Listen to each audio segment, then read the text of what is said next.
If I have to strip down to board your plane, so be it. I already feel naked on your runway. Have you ever been humiliated in front of everyone? Have you ever been stripped down to your emotional underwear? Madam Toastmaster, fellow Toastmasters, and most welcome guest. That moment can either strip you of your dignity or empower you to bring out the best in yourself and others. Do you remember what it was like to board your first plane after 9/11? Think about the questions you asked. When can I get on the plane? What can I bring on the plane? Will you still lose my luggage? January 2002. My seat was locked in the upright position. My carry-on safely stowed away. I even considered ordering something from Sky Mall. Suddenly, TSA approached me. They escorted me off the plane, down the stairs, and onto the runway. As I looked back at the plane, my fellow passengers stared back at me. I thought to myself, awkward!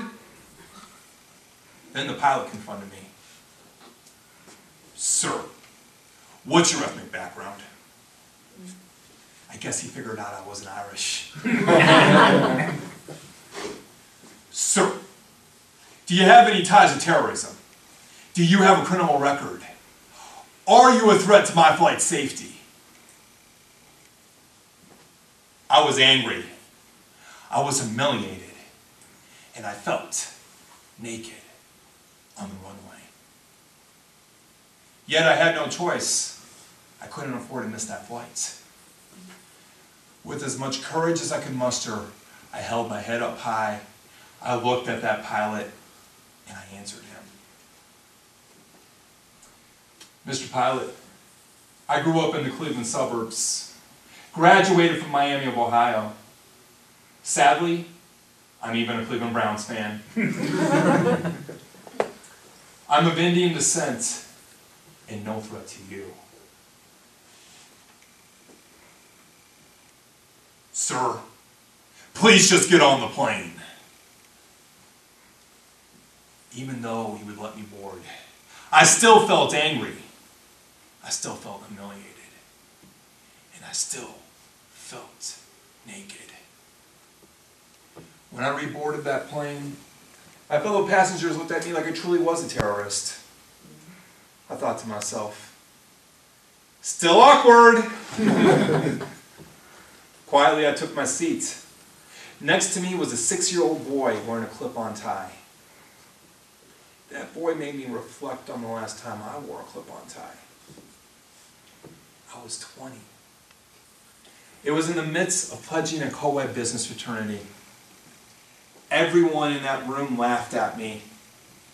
Confused why, I vented to my friend Kelly.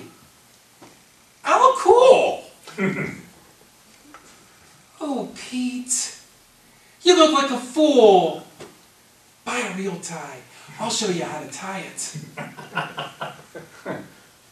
The next day, I took Kelly up on her offer. Okay, Kelly, how bad did I look yesterday? It wasn't bad, Pete. It was ridiculous. Kelly, are these people going to laugh at me? Who cares? Shake it off. They will feed off how you react. Kelly's advice worked. I was accepted into that fraternity. Back on that plane, can you imagine the tension my fellow passengers felt? Just like college, they fed off how I felt. Before they could release their tension, I had to release mine. What happened on that runway had to be treated like a clip-on tie. Somehow, some way, I had to shake it off. When that plane landed, I was calm and emotionally dressed again. Before I could depart the plane, however, the pilot confronted me one last time. Sir, can I have a word with you? He must have figured out I wasn't Ricky Martin either. Sir, I'm sorry. As that pilot and the passengers looked at me, I realized that they needed me to let go of my pain so they could let go of their fear. They would feed off how I react. Would you let go, even if that meant feeling naked on the runway?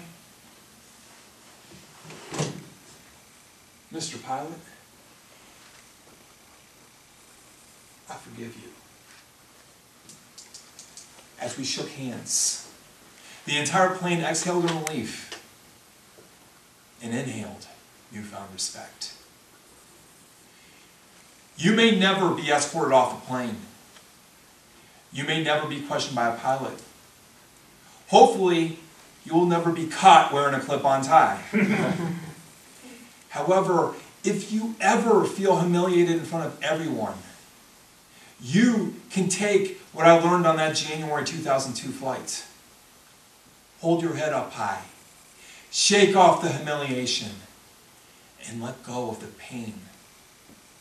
Don't let the world strip you of your dignity. Let it empower you to bring out the best in the world around you, even when life makes you feel naked on the runway. Madam Toastmaster.